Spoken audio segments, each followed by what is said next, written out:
the Economic Prosperity Committee, exciting afternoon planned. I've been asked if, first and foremost, for the benefit of the tape, if we could go around and just introduce ourselves. Obviously, we are streaming online, and from the point of view of titling people who stand up and whatever, that would be really helpful. So if I can go around the back first, Matt, I'll start with you. Sure. Councillor Matthew Relf, portfolio holder for Regeneration and Planning, Ashfield District Council. Afternoon, Teresa Hodgkinson, Director of Place and Communities this week, next week Chief Exec of Ashfield District Council. Congratulations. Mike Hill, Chief Executive of Gedling Borough Council. John Clark, Leader of Gedling Borough Council. Andy Abrahams, elected Mayor of Mansfield Council. Simon Robinson, Leader of Rushcliffe Borough Council. Catherine Evans, Service Manager for Economic Growth and Property Services, here in place of Kath Marriott, Rushcliffe. I'm Ruth Hyde, Chief Executive of Broxtowe Borough Council. Hi, I'm Councillor Milan Rudnovich, Leader Broxtowe Borough Council, social isolating for 65 years. John Robinson, Chief Executive, Nottinghamshire District Council. David Lloyd, Leader of Nottinghamshire District Council. Jo White, Deputy Leader of Bassetlaw District Council. Neil Taylor, Chief Executive Bassetlaw.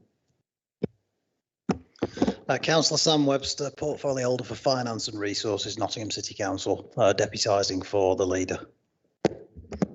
Mel Barrett, Chief Executive, Nottingham City Council. Good to see you all. And Ben Bradley, Leader of Nottinghamshire County Council. Adrian Smith. And Adrian Smith, Deputy Chief Exec at Notts County Council. Fab. Duty done from that perspective. So apologies for absence. Obviously, we've got Councillor Mellon. Any further apologies? Yeah, apologies from Hayley. Hayley Barsby. Simon Greaves, all the obvious ones. Very good. And we'll move on. Appointment of the Vice Chair, controversial topic. Are we happy with the proposal to continue in our alphabetical stream of consciousness? Should mean that's you. Congratulations. I'll volunteer my services. Thank you very much. It's all very straightforward, all of this. Any declarations of interest? All happy. That makes life very easy. Minutes of the previous meeting, I was not at it, so I'm not going to speak to their sense or virtue. Everybody happy? Yes, delighted. Good. Taking them off. Item number 5, which is report by Chief Executive of Nottinghamshire County Council. In Anthony's absence, Adrian's going to speak to it. Point you to the recommendations on page 4, which effectively just asks us to explore those potential areas for strategic working going forward. Obviously, had all those conversations over recent months, so looking forward to that discussion. But Adrian, do you want to speak to it in the first instance? Oh, Ruth, you're going to. Thank you, Chair. We recently had a Chief Exec's meeting, and we discussed this paper. And we feel that the government has helpfully reframed its devolution ambitions in terms of levelling up, and most recently introduced the concept of county deals in addition to the concept of combined authorities. And these we feel may be helpful in enabling us to reinvigorate partnership working across the tiers. And I think it is worth noting that we've had an exceptionally productive period of working together during the pandemic. For example, we have worked together to achieve some of the highest levels of business grant spend to assist our local business community in the country. And we are working together on delivering a comprehensive programme of holiday activity support for poorer families across the area. Not to mention the work that's currently going on and has been going on Towns Fund and community renewal programmes. However, it is inescapable that the amount of public funding coming to East Midlands and to Notts lags woefully behind other parts of England. So as Chief Executive, we're keen to support you to achieve your ambitions. and we hope to be able to present you at future meetings with a fresh agenda and programme of action. But to enable us to embark on that work, we thought it would be important for you now to share and talk about what is important to you for your areas and your political aspirations. There are some ideas set out in the bullet points within the report, but it's important that what we do is based on what means most to you. So I would also just highlight the need for funding to be made available to support this work, and the source of that funding has been identified and is included in the report at paragraph 6. Thank you, Chair. Fab, thanks, Ruth. Obviously, lots of conversations been had one-to-one already over the last few months. I really welcome everybody's engagement with that. It's been really positive. A lot of ideas have been flowing. It would be good to try and kind of collate some of those, perhaps, in addition to the report. If there are particular priorities from that list that appears in the report that people feel are important to flag, or equally thoughts around the proposed mechanism for funding. Let's get those kind of discussions out on the table early doors if we can. Has anyone got any particular things they want to raise? No. Simon? Yeah, thank you, Chair. The only just on the list that we would like to look for consideration is housing to be on that list as well there. We feel obviously with all districts, city and county, housing cooperation is going to be absolutely key and the implications from that. So we believe it would be useful to add housing to that list, please. Thanks, Simon. Have you got a particular sense of, obviously all sorts of things that covers, a particular priority for you guys in terms of what that means? Yeah, we've got to be careful because we do have the JPAB, which is the joint planning, isn't there, which goes on there. But I think it probably overlaps with this as well, obviously in terms of not just housing numbers, but everything surrounding that in terms of things like perhaps quality of the houses we're delivering, standards. Also, the city have been leaning on some of the standards we'd like to see across the county, and I believe there's a lot of work's been done on that across, in fact, D2N2 area as well there. And so I think that sort of cooperation that we all agree to bring those standards up for any new housing would be a huge benefit, and I think this is ideal for that sort of forum with it. Fab, thank you. I agree with that entirely. Yep. Thanks, Chair. I know the recent meeting of JPAB, the new chair of that made an impassioned plea for cooperation across Nottinghamshire, in particular the South Nottinghamshire, Nottingham travel to work area. Going back to the previous course, strategy, of course, that splintered and led to different areas being allocated different numbers without a coordinated approach, which I must say I find very, very disappointing. You know, for years we'd worked together. So I say the new chair made an impassioned plea for that close cooperation.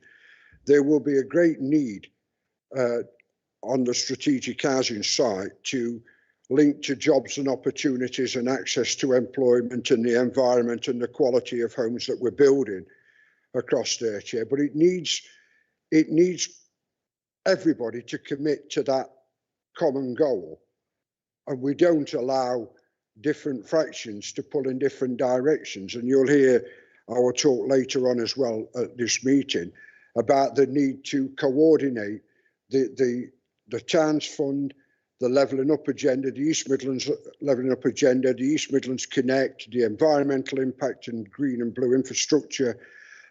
If it's going to go in a fractured response, and I said this at the meeting that we had with DevCo, that if we continue to fragment, we will finish up with exactly what we've had for the last 30 years, which is nothing.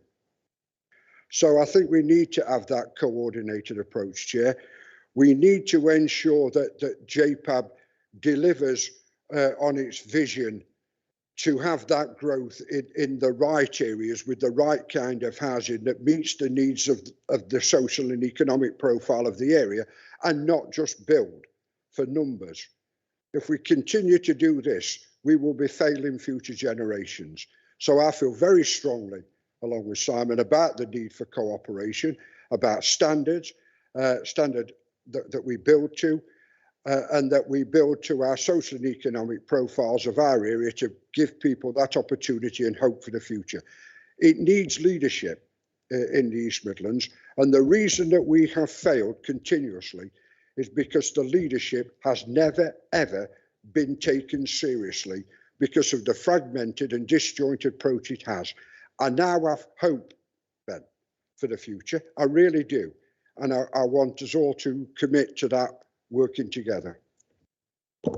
Thanks, Milan. Hope is certainly good, a good start. We can definitely add, I think, housing to that list if everybody's happy in terms of officers to go away and look at. Yeah.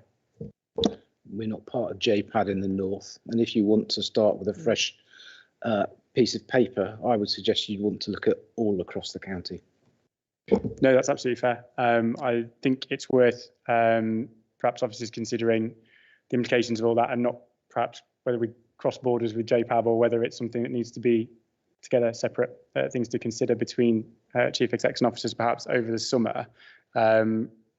I think the key personally for all of this is on a number of these themes. I've said this a number of times in individual meetings. There will be some things where we can agree on a joint set of priorities and some things where we possibly can't, but let's pick those things where there is that opportunity to tie everybody in as much as possible. Selfishly, perhaps from a county perspective, because it makes our lives easier in terms of different ways of working with different boroughs and districts, but also in terms of efficiency and what we deliver.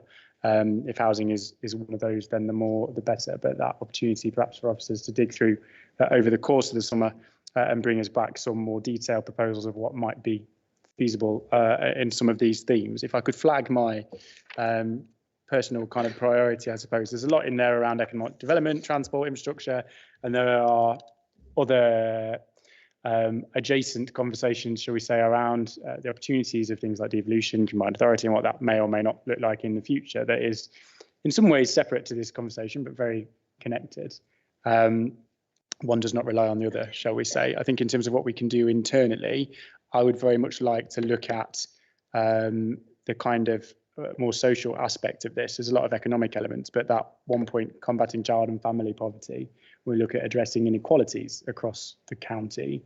I certainly see a devolution conversation as an opportunity to have more powers and funding over that and how we can impact on it, possibly. But what can we do internally to tackle that? I think it's really important. Thanks. Yeah, I mean, I agree with much of what you just said. I think it's all very well as having a list, I suppose, of, key issues. We know what the key issues are. They're set out in the paper pretty well, and I'm more than happy to have housing added to the list. As the paper says, this is about really exploring what we can do. And I think it is really all about, what we're actually going to do about these things, and that exploratory work will be important. So more than happy to have housing added. Obviously, it's a key issue for us in the city, as it is right across the county as well. I'd also just mention the health inequalities that exist. Health inequalities exist in the city, in different wards of the city, and they are pretty pronounced across the county as well. Now, of course, the Integrated Care Partnership, the ICP and the ICS are working on this agenda. So there's an element of kind of close partnership working already, and we're yet to see what the results of that will be. But I think it's one of those other key persistent issues that maybe there is something around devolution to talk about as well, and that we should maybe just note it, even if it isn't one of the areas specifically for exploration here. But a lot of these themes, actually, when you look at them, the issue that they have on the ground is the health inequalities that we can see very clearly across our area. I'm just perturbed because Adrian's glass is kind of being pushed back by his iPad so that it's going to pour out onto the carpet. So it's slightly unnerving me, so I just wanted to point it out. But yes, we're from the city. We're more than happy to have these areas explored and add housing. Just a nod and a mention to health as well. It might be a theme that we want to look at in more detail in another setting, perhaps with some health colleagues. Thanks. I think that's a very fair point, and we could probably look at the public sector service reform bullet point on there and add all sorts of those kind of conversations in there. I think it's worth maybe flagging for benefit of public, I suppose. The elements of those conversations we've had over the last few weeks, which have touched on things like, where we've got buildings or where we've got service provision that we could tie together in a more effective way. I think that's an element of conversation that impacts on probably all of those aspects of skills inequalities, health inequalities, and how we deliver services. I guess we could talk around this forever. I'm more than happy to if people want to. The short version of it is, in effect, let's go away and ask officers to do this detailed work over the course of the coming months and bring back some specific proposals about areas of agreement, if people are happy to do that. Andy. Yeah, just one addition building on that. It's that relationship again with the social care and NHS that comes into that conversation as well, especially relationships and ideas that have cultivated during COVID. That's definitely worth exploring more as well going forward. Sure, thanks, Andy. I think, and John. Yeah, thanks, Chair. I can go with all these. I don't think, or rather I do think we should have devolution on there. It's been bouncing around for years. Let's get something sorted. I want to stay, as you know, Ben, I want to stay as, Gedling, and Gedling people want to stay as Gedling, and I presume in lots of other areas do we want to stay that. But while we're still arguing about that, 18 months on, 2 years on, it's not going to do us any good because it doesn't give any strength to any of our arguments. They're always falling out with each other. They can't get on with each other, and this, that, and the other doesn't give a good message, clear message to business or to government. So I think we need to keep that and make sure that we get some model there. And I'm not anti-mayor, I'm not an anti-mayor model, but I am an anti-get rid of Gedling model. I think that's going to cause us damage because it just goes on. And I look through this and you think, oh, okay, we've got a good list. We've got this, that, and the other. We're going to come back in a few months' time, and then it'll probably drift to a year. I would like, and I would ask that we have a tighter timescale to it, a real business plan, similar to if when I was in business earlier on in life, to get any money out of the bank, you had to really, apart from lying prostate like in front of the Pope or something like that, that was the bank manager. And you had to go there, and you really had to explain where you were going to be, what you were trying to do, just to get it, get a few pounds to keep your business off. We've got to have a plan, and I think that's one of the things that we're missing. It's also I'm just a bit worried now about city, and our city colleagues are here because I see a lot of developments around this county, a lot of developments going outside that people say, I've never been in the city for a year. I've not missed it. I've not been in for 18 months or more. And we just need to see what is happening because we could actually end up with a ghost city. And that could not just this city, but other cities could be similar. So we have to be very careful on that. There's a lot in there in that melting pot. And another thing, it's very ticklish to me because I don't like, HS2, is it? And that's really because we haven't got the infrastructure, and it's talking transport and connectivity. The infrastructure we need, and I'll point out my local stations in my local area that are getting the services cut, which are very essential to a lot of people. There's something like 100 people a day travel down into the city on certain trains into the city. They've been scrapped now, so they're back on the road, or they're getting on to other forms of transport. So, we really need to get that connectivity for people if we want to try and take some of these cars off the road. But there's lots there, but I just ask for a bit of urgency now. It's probably because I'm getting older and I want to still be here when some of this happens. But, we do get that. Give it with a business-like manner. Talk to the Chambers of Commerce. Also, we need to look at the Prosperity Fund because if Prosperity comes in 2022, we need to be there, and we need to be there with our shopping list to say we want this, and we deserve this. And I'm getting frustrated because everybody in here is rich. That's why we're sat at the back here, because we're poor Gedling. We haven't got the Ashfield 60 odd million, and Mansfield. How much you got, Ben? A lot? Oh no, a few million. If anybody, because I'm old, I can remember farthings. So we haven't even had that. And we're working with Tom Randall, our Conservative MP, and we're working together to try and get some funding coming our side. And it's the same. I know John and David have done over at Newark, but it is that side of it. Everything seems to be concentrated on Towton and around that area. Quite rightly should do up to a point, but don't forget the rest of it. Thanks. Thanks, John. Some fair points in there. I think in terms of Towton, obviously an ongoing conversation where we'll at the point where they make a decision, then the world will move on, I suppose, and we'll talk about some other things. But whether that is forthcoming imminently, I think possibly not. The interesting question in there, I think, I agree with most of what you said. Obviously, a lot of this cuts across both things we can do internally as a county and things that we could do through devolution settlement combined authority possibly in the future. I guess, do we want to, within that list, include that discussion about what is for this and what is for that between officers, because they are kind of concurrent negotiations, I suppose, from that point of view in terms of what we're trying to deliver. Do we want to divide that at this stage, or do we want to? I don't know. What do you think? Well, obviously, we'll work to your collective views, but it does feel that the devolution debate that we'll pursue over the coming weeks and months is inextricably linked to so many of the things that are on the report there in paragraph 5, whether that's around the economy, infrastructure, or fundamentally health inequalities, socioeconomic impacts, housing. They all come back to the potential powers and funding that might come with the devolution settlement. So subject to your views, we could certainly take those things forward in parallel rather than isolation. Assume everybody's happy with that. And from a planning perspective, it would be helpful in terms of that wider negotiation with government to have our key set of themes and priorities as a county together, actually probably to take and talk to Leicestershire and Derbyshire on those things. Matt? Yeah, thank you. I think for me as well, I think something that we can get cracking with that can bring benefits straight away is trying to embed within our organisations a more of a cultural shift of collaboration and cooperation, because I think there is historically that sort of parochial, this is my patch, this is my idea. And I think we've got some great things going on in different areas. You know, within Ashfield, we've got some brilliant stuff going on with our new economic regen team. And I would be really keen for us to be able to share what our successes are with regen teams across everywhere else, and making sure that that collaboration is happening. But also trying to move away from the point that we just hit with the Towns Fund and Ashfield, is that, you know, we've had it within Ashfield itself of people in Hucknall going, where's our share of the money?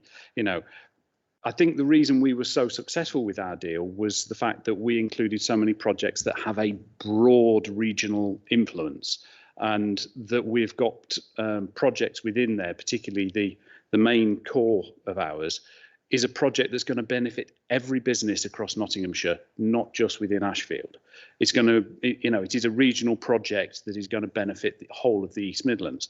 And so I want to make sure that we can get that collaboration in from you guys to be part of that project, so that you can see the benefits to your areas as well.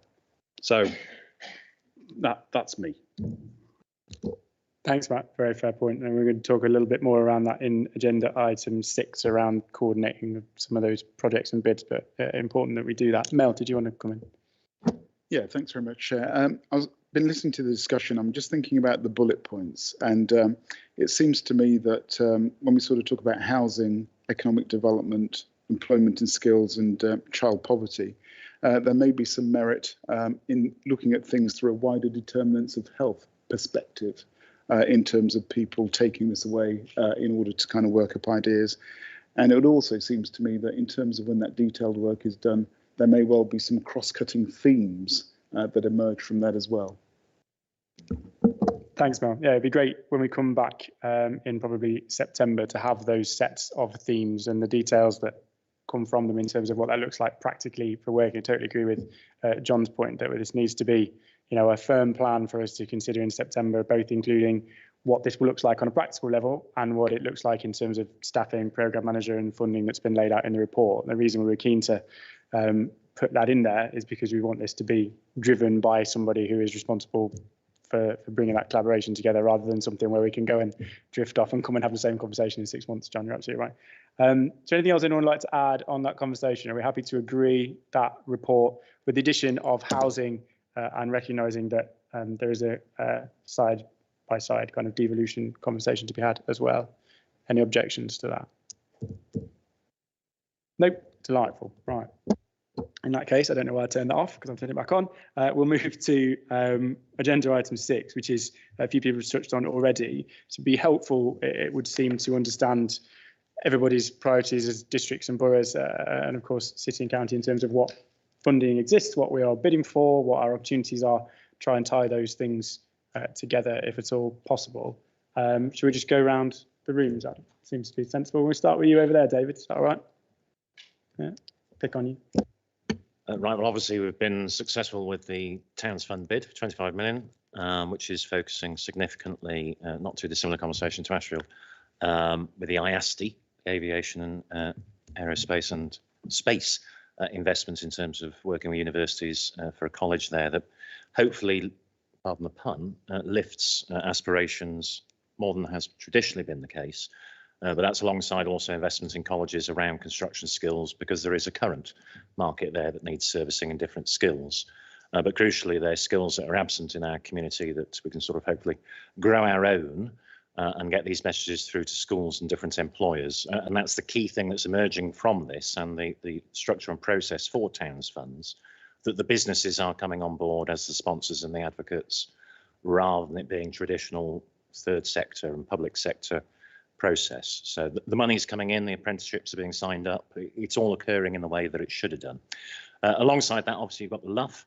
We're looking to hopefully be successful to get the money to complete the Southern Link Road, which we've been talking about for a very long time. But again, that does have regional impact in terms of what it does with the A46 and the further improvements that hopefully will occur, not just with that dualling, but the junctions to the A1. We have the support of Lincolnshire County Council on issues such as that, because when there's a gridlock, it affects everywhere. Bringing forward proposals, hopefully, for the Sherwood LUF. Too many things ending in F now, but that again is going to be an interesting one, because those are former coal mining areas, mainly villages or very small towns. And so it's not like the model that we've done in Newark can be lifted and dropped onto them. And what we're learning through this, we've always known that business engagement in areas where you don't have a town or a core economic driver is really quite difficult. So there's probably some work there around clusters of employers and skills that are required. But again, we're thinking the focus there, in addition to the Robin Hood line and how that can open up employment opportunities, is having the skills for the employers where that train goes, and trying to hopefully work with yourselves to connect up some of the other public transport. You use Bilsort for an example. It takes 5 hours to get to Nottingham, so you can't get a job in Nottingham. So there's some work for us to do there to connect communities to the opportunities that exist for them. And that's alongside the other work that we're currently doing on reopening. So we've got business skills, enabled a number of businesses to go online, and we're trying to work with them to sustain that. I'm not convinced myself that everybody will just flood back to shops when it's reopened. When people are back at work, I think they might still choose the online prevalence. We're bringing forward some work on Newark Marketplace, linked to the butter market. Successful work there on the HAS, so we now have Wi-Fi indicators. It's not Wi-Fi, is it? Some ending in G, 4, 5, 6, whatever we're on this week. That enables us to map people, where they go, the hot spots, the cold spots, where they've come from. So all of these activities we're undertaking, one hopes, will not be isolated in what they do. They glean data, they enable learning, and they fully engage the private sector.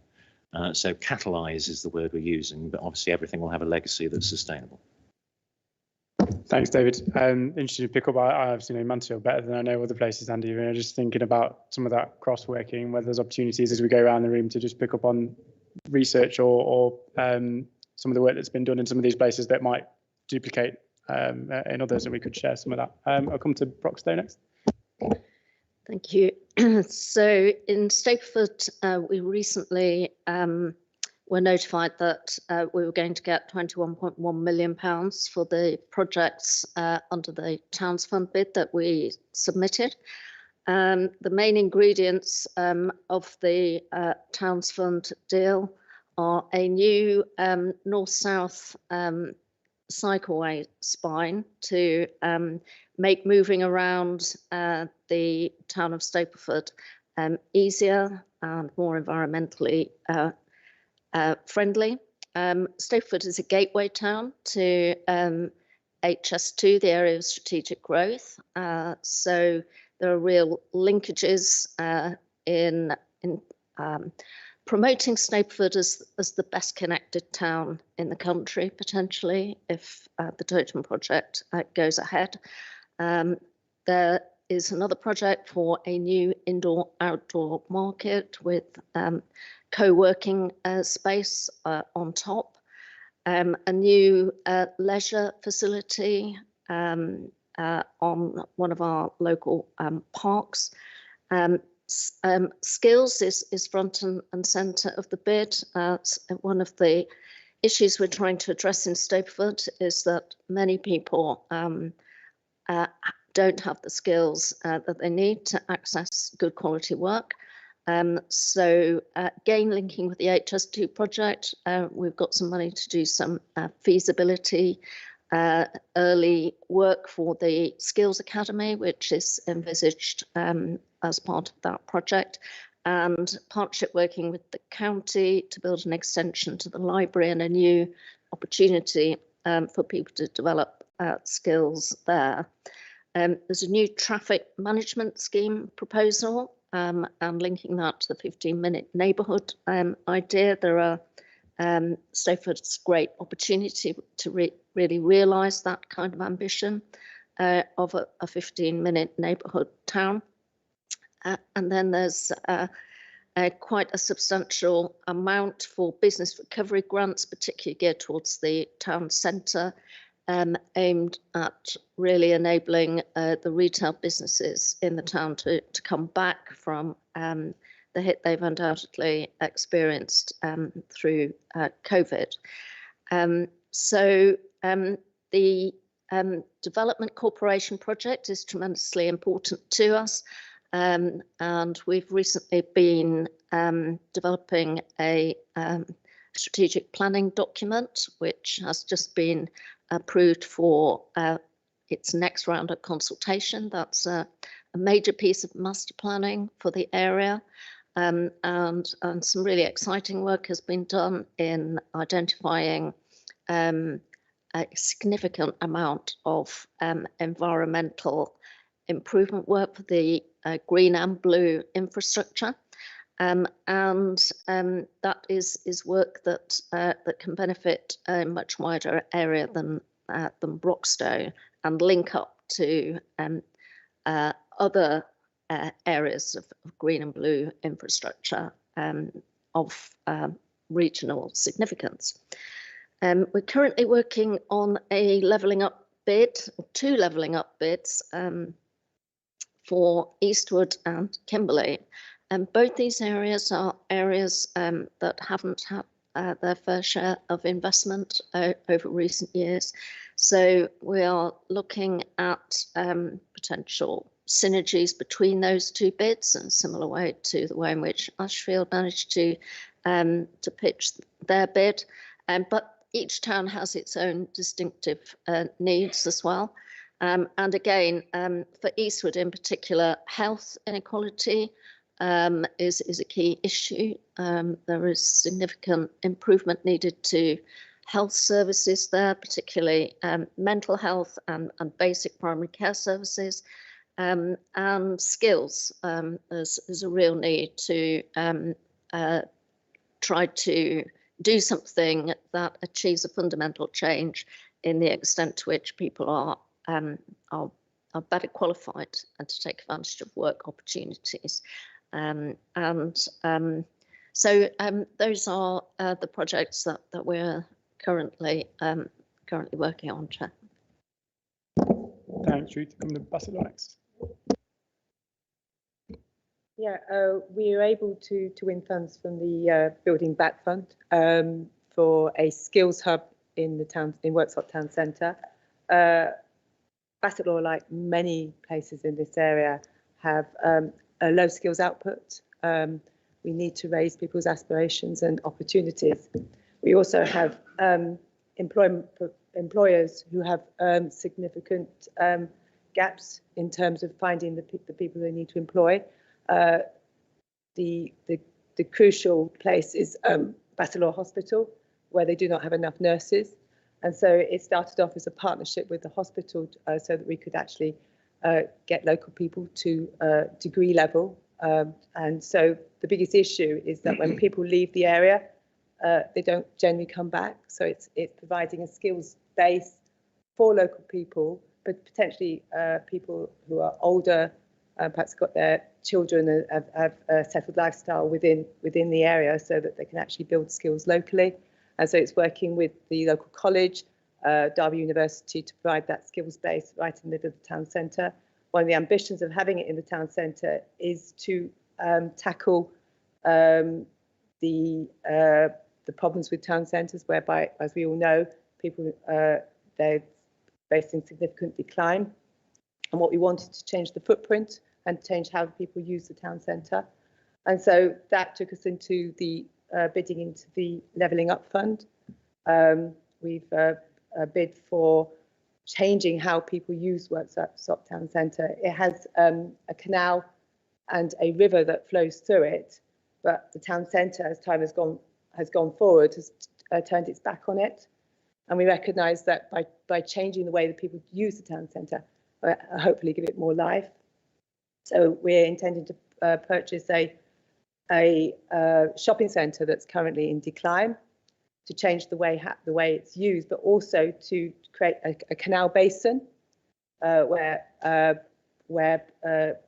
will enable people using the canal to live and perhaps stop as they go through, to change and also to create housing around that. So to change how the town centre is used. We also have a gateway at that particular point into the town centre that is polluted, that's congested, and to enhance that town centre, it needs significant work. So we're working with highways to invest. So we changed the way the town centre is used to create so that it's much more a pleasant place to be. It changes the way that businesses use the town centre, and hopefully we'll be successful. Thank you very much. Come to Rushcliffe next. Yeah, thank you, Ben. We unfortunately we struggled a bit with government funding. That obviously Rushcliffe's perceived as a very wealthy area, so direct government funding is incredibly limited to us. Indicate probably best we're the only level 3 area in the county when it came to levying up funding, which is obviously the least priority. So we unfortunately we don't benefit from a lot of this government funding. However, we are very focused, particularly on the Ratcliffe-on-Soar, the power station. This is central to the Freeport and also the Development Corporation. So we are incredibly excited by those projects, and we hope that is certainly going to create investment in Rushcliffe, mainly through private investors, as well hopefully some from government money. We're obviously very welcome with the city in terms of the bridge that's been built across the Trent. Many people know about the footbridge. We certainly welcome that. We got £10 million of the government funding allocated for that project. So we think that is an excellent one to open up the Trent, and real credit to the city. They've done an incredible job on the banks of the city there, and we think that's going to be a tremendous project. We've had a small pot of money towards Bingham, which is a leisure centre there. That we're building a new leisure centre there for about £20 million. We've got just about 1.6 million worth of government funding. But generally, I mean, we're talking about levelling up, but obviously with Rushcliffe being perceived as a wealthy area, we just don't benefit from the grants and a lot of the town funds, etc. And it's incredibly challenging for us, incredibly challenging. And this is one of the disadvantages, as we see, of we're levelling up within the county. Is that what we're talking about? People want to bring it up to Rushcliffe levels. I don't. It's in terms of financially, as I say, it's a real struggle for us, because we have to look at other sources. And I say we're incredibly encouraged by what happened around Rushcliffe Power Station. Obviously, we're very keen to HS2. There actually will be a lot of benefits if that did stay at Parkway. I've got to say, yeah, there isn't unanimous support that it's going all the way to Towton. And there is a lot of support locally to stay at Parkway and the investment that would actually bring around it. But I appreciate that's perhaps been a little bit parochial, and we need to look at the wider area and the investment, obviously, with Towton and Broxtowe with there. So that's really all I want to say on that, Ben. Thank you. Thanks, Simon. Recognise the different challenge from your perspective. It's an interesting one, but certainly some of those major regional projects stand to benefit that neck of the woods, I think. But Andy, we'll come to you next. Yeah, so it's been a mixed picture for us for the Future High Streets Fund, which was really concentrating on getting regeneration into areas that have been blighted for years in the town centre, and trying to build on this pathway towards Mansfield becoming a university town.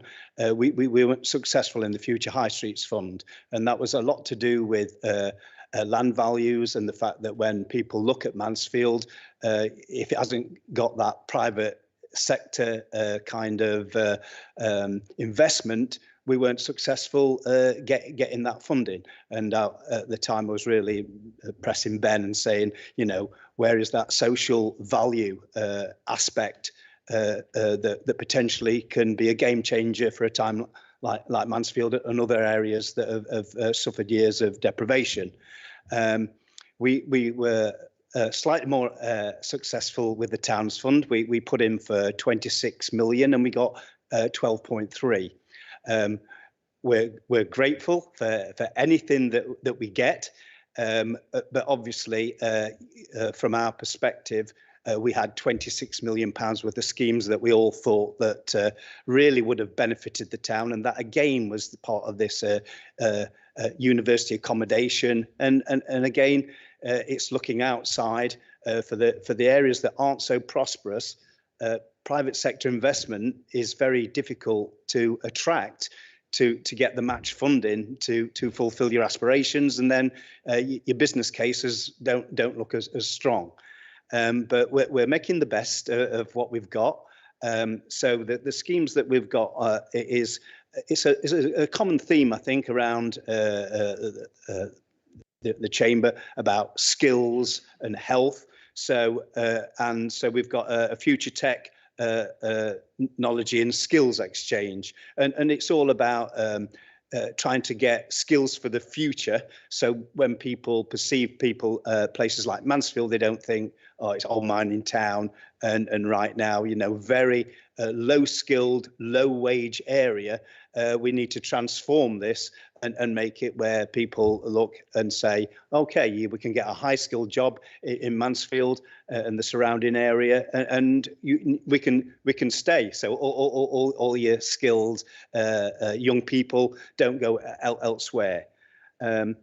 Obviously, we're working very closely with Ashfield. We've got, you know, this we're not working as closely as we should do, and it was a very good point. And we're trying to break down those barriers. It's a bit like you're going for your funding, and you're trying your best to secure it for yourself, and it's like hiding your homework or something like that, so people can't copy it, which it's not really helpful. And we've got to realise, especially in this chamber today, we've talked about it, where we more or less chuck all our good ideas in together and what our aspirations are, and just see where the overlaps are, and see if that can make our bids stronger for levelling up funds. But we've got a Warsop community health hub, which was we're trying to replace. There was a sports centre, a health centre in Warsop, and we're desperate to get that back, because again they've got high health needs. They're kind of a bit isolated from Mansfield as well, and we're thinking about the green agenda and people not having to travel a long way for exercise. Then we've got a destination park where we're wanting to again get a fresh identity for Mansfield, besides the historic mining traditions. And you know, Markeaton Park is a kind of a bit of a benchmark. We've got a fantastic park at Berry Hill that's got tremendous traditions with the mining, very beautiful area. And so we want to invest 5 million to make that a destination park. I could go on, but I won't. But there's lots of small projects that we're scurrying around, again, using that 12.3. We're very ambitious to take the ideas that didn't quite make it. And again, I'll do another little plug to Ben, that when we go up for levelling up, I hope that social value, cost benefit kind of analysis is in that kind of levelling up perspective, because that's going to be a big one for us, to try and regenerate the town centre with a civic centre hub that at the moment we're not sure, but it's got kind of ideas for everything but the kitchen sink in there that will make people think, well, let's go to Mansfield, it's an attractive place. Thanks, Andy. I am assured that the Levelling Up Fund has considered all those challenges and will therefore include that social deprivation element as a key part of it. We have had that conversation. But of course, Mansfield's Levelling Up Fund bid was already kind of approved in the Towns Fund a little bit, so we're not in a bad place. John. Yeah, thanks, Chair. Michael will introduce the main bits of it, but I may make a comment at the end. Thank you. Thank you, Chair. So, as you'll probably know, we've got no Future High Street Fund and we didn't receive any Towns Funds, so we've been struggling somewhat recently. What we did get from the LEP a few years ago was over £1 million to buy the Arnold Market. That was thankfully received, and we bought it, and now we've been developing the site. So we put 4 million of our own money into developing, certainly an iconic building within Arnold, surrounded by some really great public space. It's nice to know that steels are going up next week, so it's a really exciting time on that project, and we hope to have that completed by next March, April time. We also got some small amounts of funding from the LEP to reinvigorate Carlton Square as well. So that started today on site. Again, some money from the LEP, some money from ourselves. And that's just a small project, just trying to, as I say, really bring Carlton Square back and modernise it. In terms of the Levelling Up Fund, we were in level 2, so it's more of a speculative bid than a hopeful one, if you like, because we'll see what happens. But we did go for the maximum 20 million, supported by 2.2 million of our own, so a 22 million pound bid in total, and it was based around 3 main projects. So the first one and the main one is around the leisure and cultural hub in Arnold North. So if you're aware of Arnold, we've got a quite old sports centre, swimming pool and a theatre in there as well, the Bonington Theatre and Cinema. We'd really like to develop that Arnold North site, try and build a new cinema, build a new leisure centre as well, separate, and really regenerate that part of town. It does suffer from antisocial behaviour. We've got an excellent library there as well, which is run by yourselves. So we'd really like you to come to the table and talk to us about, joint projects in that area if this bid was successful. So that's around 19 million, that bid there. And again, Ruth's already said about the 15-minute neighbourhood. We're really keen to connect Arnold from the green areas in the south through to the retail high street in the middle, and then this leisure and cultural hub in the north. So we're really hopeful that is the way to reinvigorate and regenerate Arnold. The second part is to reconnect Netherfield High Street. So we have the major shopping centre in Netherfield now. It's a bit of a disconnect from the main Netherfield town centre. We want to join those up. There's also a disused mineral line there, which used to run from Netherfield to the Gedling Country Park. So I think we've all heard about the mineral line story and where our ambitions are to try and develop that. So we've put a 2 million bid in for that as well to try and develop that. And again, that will involve partners such as yourself, the city, Network Rail, to try and bring that to fruition. So we thought if we could really get that bid approved, it gives us a starting point for those discussions and redevelopment. And the third and final area within the bid was to repurpose vacant and underused shops within all of our towns and villages. And this is just looking to, as I say, bring back empty shops back into use, think differently, see what we can do, try and identify some move-on space, because I think we are lacking within the borough. So we have some innovative businesses, but they've got nowhere to go. So it's trying to, as I say, regenerate that, look at move-on space, try and be creative. If it means we have to buy some shops on the high street, let's do it, and let's work that way as well. So quite an ambitious bid, and fingers crossed for us. Thank you, Chair.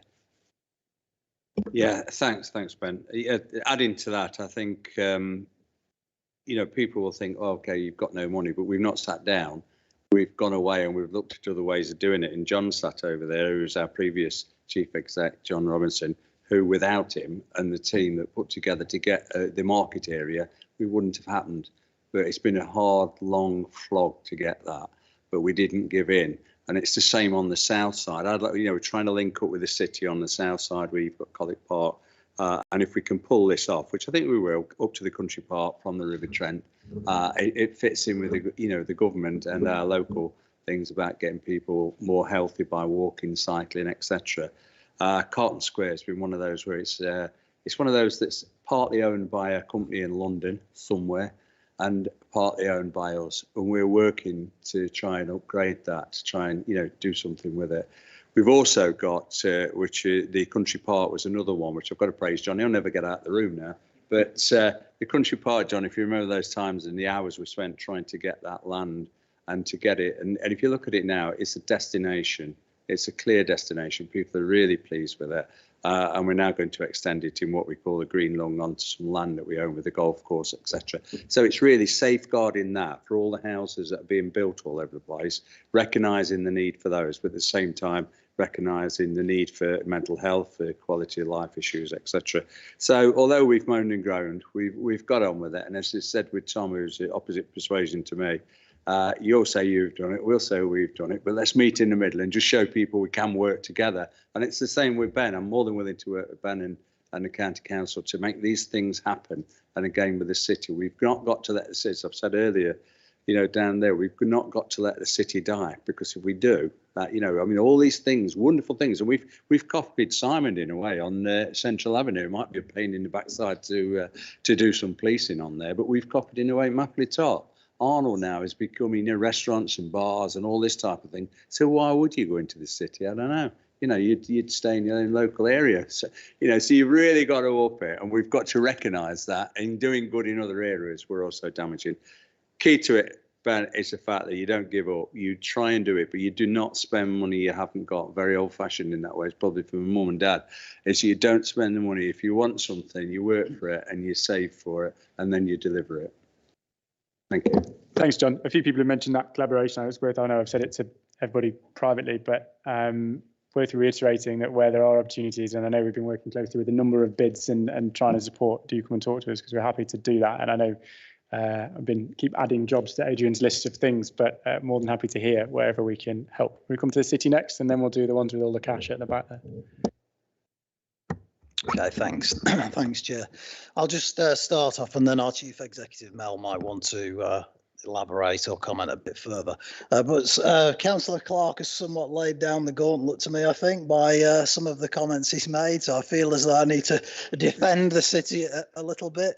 I was going to talk you through a kind of list of funding bids and things, which I will do in a second. But John just said, why would you go into the city? Well, there's a lot of reasons, John, and there's a hell of a lot of people coming into the city every day at the moment. In terms of recovery, I think you'll see that the Centre for Cities, if you follow some of their reports, they've said that Nottingham's recovered very well post-COVID. Obviously, we've got huge challenges. Lots of our businesses have challenges. There's no doubt about that. Big issues for high streets, big issues for retail. But obviously Nottingham is very strong on hospitality. The castle has just reopened. Our investment, over £30 million invested at Nottingham Castle. So that world-class heritage attraction, that world-class tourist attraction has just reopened. And they've been doing fantastically well. I know reports back from the Castle Trust say that they've been very buoyant, very busy. That's attracted lots of visitors into the city, which we can see on a daily basis. And things are, starting to return to a place where they were before. Obviously, Nottingham is reliant somewhat on our universities. They're growing at pace as well, which causes challenges for us at the same time as the opportunities and positives. But both of our universities, which is good, I think, for the the economic benefit of the Greater Nottingham area and the region. In fact, they are both still growing very well. There's lots of positives for us at the moment. In terms of what we've been bidding for, in recent times, of course, we're talking about the Levelling Up Fund.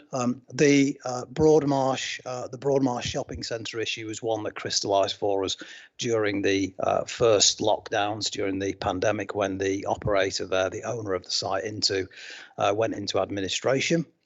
That left a huge issue that, of course, the City Council is still dealing with at the moment. We were successful in our bid for LEP funding from D2N2 Local Enterprise Partnership, which will enable us to begin some further demolition of the bottom end of Listergate, for instance, over the coming couple of weeks. There's a huge amount of development happening in the south side of the city at the moment and in other parts of the city centre as well. So I'd encourage John to have a visit and have a walk around, see the castle, see the college hub, see the work we're doing at the new bus station, which is due to open in the next few weeks, and the new car park there as well. So there's a hell of a lot of activity, probably more, in all honesty, than we've ever seen in Nottingham at the moment. So there's a lot of private sector investment as well as public sector investment. The Broadmarsh Centre itself is a challenge. So we were successful in our bid to the Local Enterprise Partnership, but there's a lot more to do. We've been through the big conversation, which had lots of responses from businesses and the public. It's a key site, isn't it? It's very important, not only for the city, but for the city region, as it were, for the county and beyond, actually. You know, Nottingham is the regional capital city in the East Midlands. It's very important that that key strategic regeneration site, that money is invested there for us to take forward ideas in the future. So it's very important. We have bid for the maximum amount in the Levelling Up Fund for the Broadmarsh site. We've also bid for the maximum amount for our Nottingham East constituency bid at the Island Quarter. Work is underway at the moment at the Island Quarter. This is where the BBC is located, the Boots Island site, people might know it as, and behind the Boots Island site. The developments are already underway in phase 1A, and 1B will start soon. So phase 1A is a number of restaurants and leisure facilities. Phase 1B is a hotel. The operator has been secured by the private investor there. Actually, the Island Quarter site is the biggest regeneration site in the country at the moment. It's a £650 million development site. Mixed housing, office, leisure facilities, and a linear park as well. So we're working with the investors at the Island Quarter and the developers there in terms of the Levelling Up Fund bid as well for the maximum amount. We've also put in a transport funding bid as well for a package of improvements focusing on pedestrianisation, cycle improvements, connecting residential areas with local centres right across Nottingham, not necessarily to do with the city centre, but across the whole of the city of Nottingham, and an expansion of our electric vehicle charging network as well. I should mention, when the Broadmarsh car park opens in a couple of months' time, the Broadmarsh car park building has the most electric vehicle charging points of any building in the country, which is something for us to be proud of, and we will see that building in full use very shortly. Andy mentioned Mansfield's success in the Future High Street Fund process. Nottingham City was also successful in that process.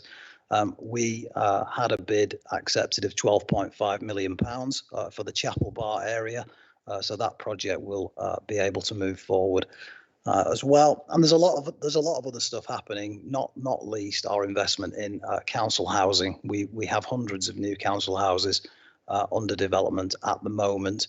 And thanks to Rushcliffe as well for mentioning the Waterside, the newest community in Nottingham, where we'll have our primary school.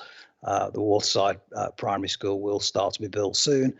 And as was mentioned by Rushcliffe, the bridge, the pedestrian and cycle bridge connecting West Bridgeford with Waterside will benefit from the Transforming Cities funding, which we're spending at the moment as well. So I think that gives a roundup of some of the things we've been focused on recently, but I'll let Mel elaborate or give any further info. Thanks. Thanks, Councillor Webster. And my first meeting, so it's good to hear partners' updates.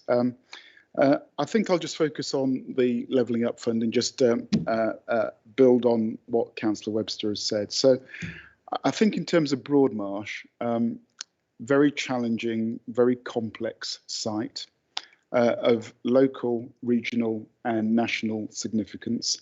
I think we've put a Levelling Up bid in, and we are appreciative of partners supporting lobbying efforts behind that in the context of its importance for the regional economy.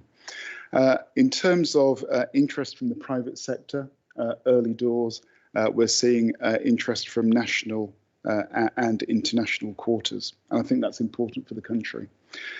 So I think that's on Broadmarsh. I think building on the big conversation where we got 3,000 individual comments back from local citizens, that remains a challenge for us to take forward in a positive way. In terms of the Island Quarter, we've got the private sector on site, Conygar. The bid here is about additionality through acceleration. So already on site, proposals for 2 million square foot of mixed-use development in imperial terms, leading to 4,000 jobs. So that's good news for the city, the county, and the wider area. But again, anything that we can do to accelerate the pace of that development equals additionality for the regional economy. And then I think importantly, as Sam has set out, about improving livability across the city as well in terms of those range of transport improvements. So I think that's positive. Any support that we can get from colleagues is greatly appreciated. Thank you. Thanks, both. I have to say the grand vision for the Broadmarsh project looks fantastic. Could be really good. You mentioned something there, Sam, that I realised wasn't on our list in terms of collaboration that we've talked about in various one-to-one meetings, which was that prospect of place marketing, which doesn't appear on the list in here. Probably, unless anyone objects, should be added. Had that conversation before about the connections, Nottingham Castle up through Sherwood Forest, and of course Newark Castle, having talked about Nottinghamshire Day last week at full council and the various connections there. Tried unsuccessfully many times to pull all that together, haven't we? But I'm sure we can have another go. Great, and then we'll come to Ashfield. Matt. Thank you. I'll try and keep this under 2 hours. So if I start with Future High Streets Fund, we got £6.2 million under that. One of the projects in there is renovation of a theatre that's currently attached to a school in Sutton that will become a new public-facing community theatre, music venue, cinema. But that's the concept behind that's sort of been developed quite closely with conversations with Mansfield as well, so that we wouldn't be treading on the toes of the Palace Theatre because it's a different size offering. And again, I think there's been a lot of conversation about people going out one place and not going out somewhere else. I think that I'm not fully convinced that a lot of this stuff is zero-sum game. I think it's about getting more people out rather than taking away from one place or another. So that's one project. We've got a makerspace and business hub that's going to be going in where people can join and be a member and learn new skills, but also that's going to be attached to flexible working spaces that people can rent, and so that businesses can spur off the back of that as well. We've got repurposing of vacant retail units in the town centre, so that there's going to be more residential accommodation above and new purposes downstairs. Moving on to the Towns Fund, we put in a bid for £62.6 million, which we were fully successful with. The big centrepiece of that is a project called the Automated Distribution and Manufacturing Centre, the ADMC, that in total with partner funding is a £30 million centre that was born out of the concept of, rather than letting automation be a threat to jobs in the area, let's make it an opportunity for the area.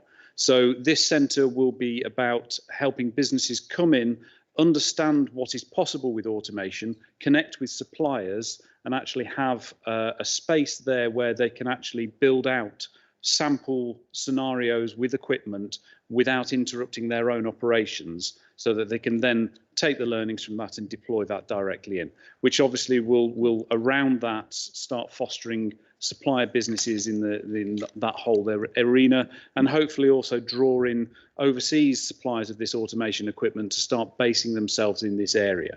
It also ties in very neatly with the Freeport as well, because there's obviously going to be a lot of logistics businesses down there, and so having a facility like this on hand to help them improve their automation adoption will fit very nicely. This also fits in well with another D2N2 project that's happened locally, where they've invested in Vision West Notts, so that they've developed a new automation and laboratory there to be training students at a further education level. But they're also working with NTU to start looking at how that can be further developed to be offering degree level courses. And so this can become a real hub of automation experience and skills. And again, this is, as I say, one of the projects where all businesses across this region will be able to access this, and it's not just targeted at the big boys, it's targeted at all sizes of businesses. And it will be following a similar model as the MTC down at Coventry and the AMRC up at Sheffield. We're in close collaboration with them. We've got a great deal of interest already from the likes of Fraser Group, Amazon, Next, Boots, Unipart are all involved in the discussions with this project as well. So that's the real centrepiece of our bid. In terms of other sort of not quite as regional projects, we've got a new construction centre that would be being built, which would be bringing together Vision West Notts into there, as well as Notts County Council Inspire and another local college, ATTFE, offering courses there. ATTFE and Inspire deal with more difficult learners, and so that's going to be a centre as well that helps normalise them into the Vision West Notts stream for the higher level courses as well. We've also got the Ashfield Civil Engineering Centre that is also in partnership with Vision West Notts, which is going to be about offering civil engineering courses with construction of portal frames, how to set out sites, all of those sorts of things, as well as expanding their current offering around rail working as well, because there'll be a mock rail site there too. Other one that we've got in the regional area is at the Sherwood Observatory. They've got a project where they're wanting to build a brand new planetarium there, along with classroom spaces, so that will become a new centre for STEM learning that obviously schools in the area will be able to go in and do trips there to learn about all sorts of STEM subjects. It's not just astronomy. There will be all sorts of learning there as well. We've got tons of other stuff around sports activities. We've got, similar to some other people talking about, cycle and routes that we've got which will allow you to cycle all the way from Junction 27 at the Sherwood Business Park all the way up through to Hardwick Hall, through that.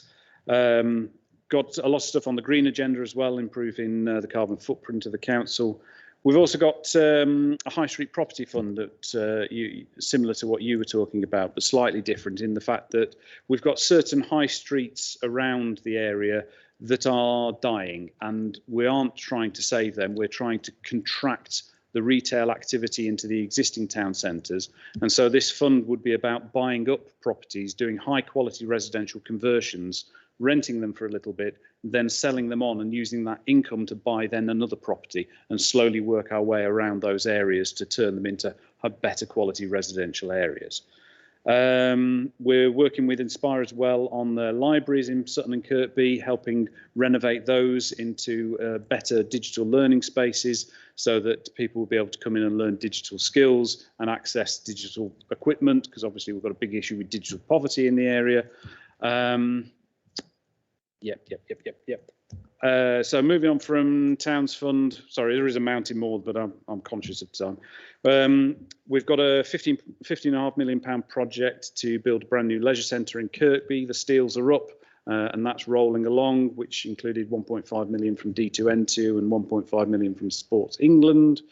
We also were successful in bidding for £50,000 under the Restoring Your Railways Fund to work on the reopening of the Maid Marian line for passenger traffic, which would enable all the stations on the Robin Hood line north of Kirkby to have new route options. Primarily born off well, it wasn't primarily born off this, but one option is access down to Towton and HS2 or down to East Midlands if that's where it ends up being, but also with connectivity down to Derby or Leicester as well as other route options. Which conveniently leaves on to levelling up funds. We're tier 2. We're in very early stages of pulling together stuff around that, with some interesting thoughts around transport of whether the Maid Marian line route, for instance, might offer an alternative and better route down to Nottingham for all Robin Hood line traffic, because there is restrictions in the current route because of single track running because of the tram. That restricts timetabling, capacity and all of those issues. So the Maid Marian line might open that up, which might therefore open up the option to use the existing track bed that the Robin Hood line currently utilises to extend tram services up through to Sherwood Business Park and Junction 27, and potentially offer park and ride services from there down into the city via the tram as well. But that's really early stages. We've not really talked to anybody about that yet. Yeah, as I say, there's tons more in there as well, but I'm conscious of time. Conscious everybody else as well. Jealousy. Andy's gone bright red over there. Neighbour and sharing the prosperity. Quite. These borders only exist in our own internal admin. That's what I keep telling myself. No, very good. Adrian, do you want to touch on the county and CRF as well? Yeah, thank you. So, I mean, what that conversation does for me is just highlight the extent of the work that's already happening in the county and the importance not only of the collaboration that I think has been referenced on a number of these bids, but also the importance of connectivity, because what we want to see are people, particularly people in our communities who might have been left behind, able to access and benefit the opportunities, the jobs, the other skills, the other things that are happening in different parts of the county and beyond. And therefore, that brings back to the opportunity that the County Council has in terms of its own levelling up bid, up to £50 million around transport and infrastructure. And of course, we've already had some really constructive conversations with our colleagues in Newark and Sherwood, in Bassetlaw and in Mansfield, and making the connections with the proposals that Councillor Ralph's just mentioned there around the Maid Marian line, to look at how could we extend out the Robin Hood line up into mid and north knots, but not just in a kind of conventional sense, but to look at all of the work that's happening now around centres of transport, multimodal shift, trying to make them hubs that have places where you would go, you'd park your electric vehicle, you might pick up an e-bike for last mile, you would have your bus routes. It would be not just a station in conventional terms, but something, I guess, a little more future facing. So there are lots of opportunities there to connect, as I say, up across the west of the county and then cut through the spine of the county into mid and north knots. We'll continue to work on that in partnership with colleagues over the coming months, and ideally we'll be well placed then for a round 2 bid. But I guess it just highlights the importance of not only having levelling up it nationally, but also within the county, so that we focus as much on the excellent opportunities in places like Towton or at Ratcliffe-on-Soar, but we also look at places like Cottam and High Marnham and West Burton that we've been doing with our colleagues in Bassetlaw. And I think on the back of that, whilst it's not necessarily levelling up, I think it's important to stress that through things like Midlands Connect that Councillor Radulovic mentioned, we've started to position the county for thinking about and pushing to government more nationally significant and strategic infrastructure priorities, like upgrading the A1 to motorway standard and looking at some of the other key strategic road network routes across the county that again help connect not only businesses to each other, but connect people to the opportunities across the county in the East Midlands around jobs and skills. And I guess that leads on to the second part of this item around the Community Renewal Fund. Again, recognising it as a fund, it's designed to benefit particular parts of the county. So we acknowledge and appreciate the impact that has on those areas that weren't eligible.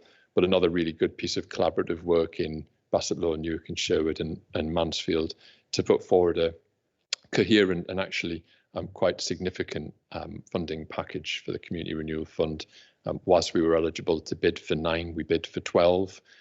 Fairly even split as it turned out to be across those 3 district areas, and a fairly even split too across the priorities around employment, business support, skills, place, community. So we're hopeful that not only will we secure the money for the short term and the benefits that residents and businesses should feel over the next 6, 9, 12 months, but we're hopeful too that we've laid the foundations for the kind of work we can do together as the Shared Prosperity Fund comes forward, as Councillor Clark mentioned, for 2022, and then make sure that as a county and a set of partners working with our city, and no doubt sharing learning and experience with our neighbours too, we can make sure that East Midlands benefits from the Shared Prosperity Fund, and we start to reverse that trend of being an outlier around government investment. So fingers crossed we'll find out about Community Renewal Fund in the coming weeks and months, and then we can get on with the job of delivery. Thanks, Adrian. I'd only just add, I guess, in terms of some of the themes that came out of that really interesting feedback from everybody. Is a real general themes around skills, transport, and town centres in particular, which feature on pretty much everybody's list in terms of priorities. It'd be probably worth bearing in mind in terms of officers going away and looking at priorities to work on. Those are clearly things that feature on everybody's list. John. Yeah, thanks, Chair. I just wonder if there's a different focus on the tram now that we've got a new leader with a different view. Because previously it was always rubbished, and it was a shame really, because I can recognise all the different things, the electric cars, everything else, but there isn't, speaking as an electrician, there isn't enough electricity in the country, and if we did, we'd have to switch some of the power off in some of the hospitals to power all these cars they're selling. So the alternative, one of them, is the tram, and obviously walking. So I'd just be interested on the county councils, where the city have done brilliantly with. You got this one, Sam. Done brilliantly with the tram. Got one point there. But we do need to look at it and look at extensions. And if the government are looking for these bigger infrastructure, obviously they've got to be costed right. But we can move thousands and thousands of people who I would think would, save going to, car parks and things like that.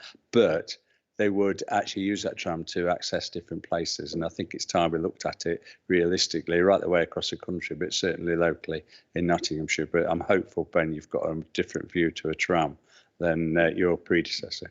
Thank you. Thanks, John. Things off the table as far as I'm concerned without diving into things, but there are many red lines that may have existed previously that no longer do, shall I say. But it'd be interesting to get into that conversation. I know obviously doing some early work around those opportunities. I know other places have as well. So if there are themes we can explore jointly, that's well worth doing like that. Worth adding, and for my part, it's kind of elephant in the room, I suppose, in terms of the unique position we have as a county council and this ability probably uniquely to go and talk to government about some of these things. I don't see that as just a benefit for the county council, but for the county. I hope in terms of these joint priorities, to be able to take all of those, not, everybody's individual funding bids and things, but clearly, if we can agree those joint priorities, and what we've been trying to do over the last few months is position some of these key priorities for us as a county and as a region in the right places in number 10 and get us to the front of the queue for some of these conversations, particularly devolution, particularly some of the bigger economic projects. I certainly see this meeting, this forum, as a place to kind of thrash out what they are and to help us to get ourselves in the right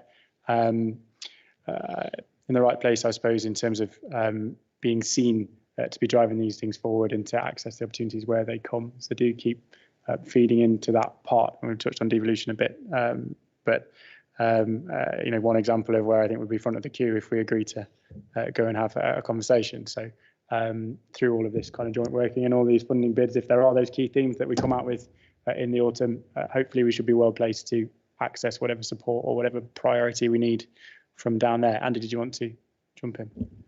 Yeah, it's just, it's been really interesting and refreshing to hear what everybody's been up to. There's so many common themes in there as well. The big thing around connectivity, there's been some really exciting conversations, and we definitely need to be able to cross-reference so it doesn't look like your little bit of connectivity. You just say, I've got this great little idea, for Mansfield Cycleway, whatever, Robin Hood line, to be able to cross-reference other people's bids and say how they fit in with your bid.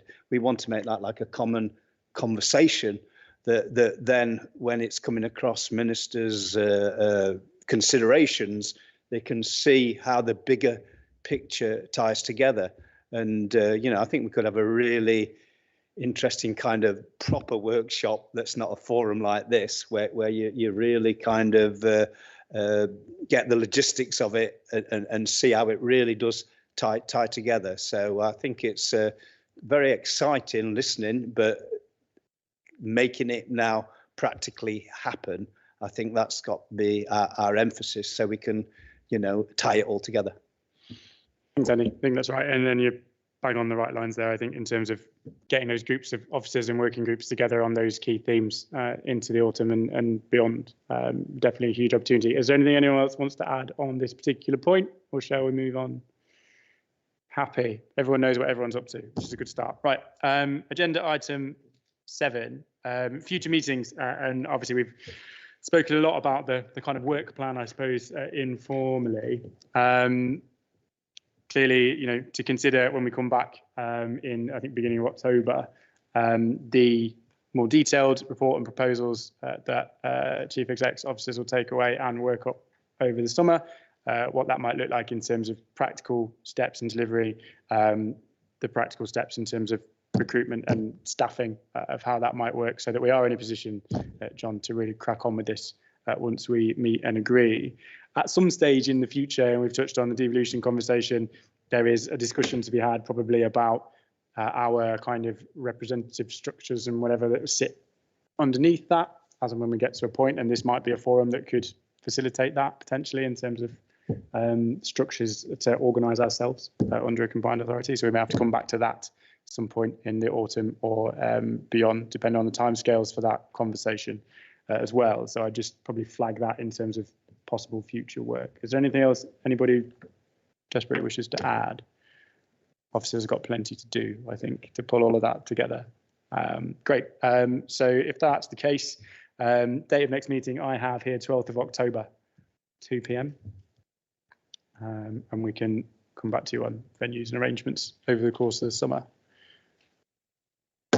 If there is no other burning business, I'd just like to finally just thank everybody for, in the course of 3 months since I kind of got into place here at County Hall, for the very open and collaborative way that everybody has been willing to discuss and to work together.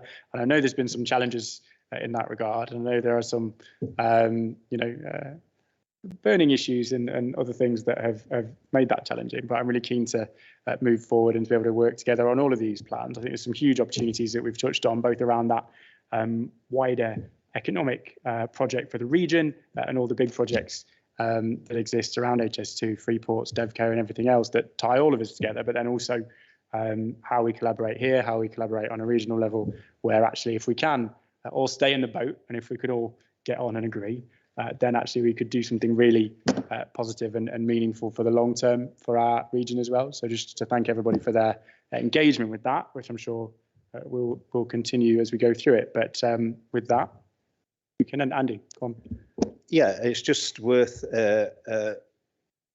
bringing the attention how this conversation that we're talking about, what we're doing here, how does that relate to, what's going on in Derbyshire and Leicestershire as well. So I think like we're talking about us working collaboratively, to get the best for Nottinghamshire, we need to be fully aware of those conversations and see how they fit together as well. Sure. If that's a question, I could probably begin to answer it, I guess, before we close. So I have had conversations, as I have with all the districts over recent weeks, also with all the upper tier leaders from Leicestershire and Derbyshire. They are having, I understand, similar conversations internally within their own counties and cities about various elements. I think Derbyshire is still talking to some extent about structural reform. Leicestershire most certainly are not. And there are different conversations happening, but there's certainly similar discussions about group working and trying to have initial discussions about what a combined authority might look like, whether they want to be in it or not. This week, end of this week, upper tier leaders will meet to discuss that together, because we've had all those conversations individually. And in the same way as we've started to try and thrash out some themes here for joint working within the county, we'll start to try and thrash out some themes for what that collaboration might be on a wider regional level, see what we can agree on or what might need to be parked, and who wants to be involved in it. So I guess it's, as I said at full council this week, I think it's early stages of conversations everywhere, but as I understand it, own internal politics and relationships aside, each county is having those similar conversations to what we're having. Simon, did you want to jump in? Yeah, Ben, just how are you communicating with government over this? Because obviously a lot of this has been about the letter that Robert Jenrick sent, didn't he, to everyone, about reiterating the manifesto for full devolution, whatever that means to everybody. But how do you intend to communicate progress, what we do here, to government? Is there a regular briefing you have with MHCLG, or is there some sort of forum that you need to get back to? There are all sorts of opportunities in short. I think obviously we benefit from the fact that the Secretary of State is a local MP in Nottinghamshire as well, so very much engaged, and I'm briefing all our Nottinghamshire MPs on all of this very regularly, trying to build those relationships as well as between us. I think having been kind of involved in this discussion for a long time, going back to when Simon Clarke was the local government minister, and started it then, kind of saw the Prime Minister's speech last week coming, truth be told, and the content of it. So have been trying to, and you may have picked up on in Parliament, trying to get us to the front of the queue for those formal conversations through meetings with those ministers, through talking to Neil O'Brien, for example, who's in charge of Levelling Up conversation, a German debate that we had on devolution a couple of weeks ago.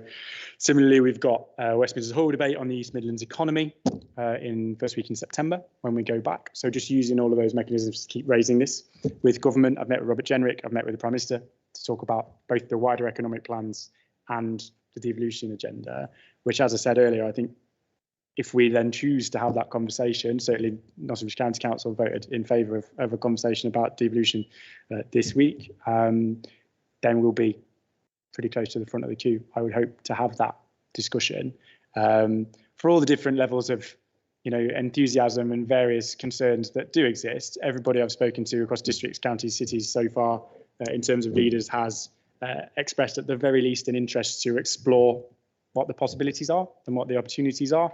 Obviously, everybody has their own reservations, and trust is a challenge, truth be told. But everybody has expressed an interest in some or all of that conversation. So, as I say, Nottinghamshire County Council agreed to write to the Prime Minister on that basis on Thursday. Upper-tier leaders will meet on Friday, and the intention is to get that same kind of sign-off to write at the request of Robert Jenrick, actually, because he asked us to write to him to start an initial discussion. So, as I said, I think there's a role for this group, both in terms of feeding in those key themes to what that might look like, and also feeding back to everybody as to what those how those discussions go on. I don't have timescales, I don't have anything like that, but certainly the sooner we can, and post Prime Minister's speech, I'm very keen to start this conversation and get our letter in, if you like, so that we can take advantage of that momentum, because we, interestingly, as I say, uniquely are in that position to go backwards and forwards on a daily basis that other areas aren't. So huge opportunity in it, I think. Does that answer your question, Ish, in a very roundabout way? Any further comments before I close? No, all happy. Andy? Just around that, we are a very complicated area, the East Midlands and the Nottinghamshire and the districts, and in that minister meeting today, the briefing, it's questions was around, we can kind of come here and agree, and we all want this forward momentum, but we have got to quite quickly get around and talk about what it actually means, the sizes of the jigsaw puzzles, how big they are, what they include, because we can say we're going to go to government and we're at the front of the queue because we want the money. That's what we want. It's the investment. But what is that conversation? So I don't think we should delude ourselves that the sooner we kind of get around and start talking about what that might be, it's in tune with what that conversation will be, because there'll be lots of people going that's got a very far more simpler proposal, and then we would find ourselves at the back of the queue. I'm not preempting what any of those discussions would be, but I think it's something that we need to crack on with, just to find out where we're at. Yeah, no, that's absolutely right. And I think the ask, or I suppose the point in the Prime Minister's speech, was particularly about county areas, two-tier areas, and how they can extend the benefits that they've given to large metro areas out to those two-tier, more complex authorities, which is why, as I say, we will probably need some kind of internal structure within the county to offer representation up to that, which this might be able to facilitate. So we do have some of that in place already. We've already got a number of regional structures in place already. And depending on the geography, so depending on who wants in terms of districts, counties and cities. You know, there is a North Midlands deal, I think, from 5 or 6 years ago that is finished. So depending on who wants to be involved and to what extent, you know, dictates the speed, I think. But I'm certainly very keen through this conversation we've had today to start to explore those themes. We'll do similar as up-tier leaders on Friday, and then we'll be in a position to, when that conversation starts with government, to lay out what those themes are and what it might look like. All right, and then further. Fab. All right, thank you very much, everybody.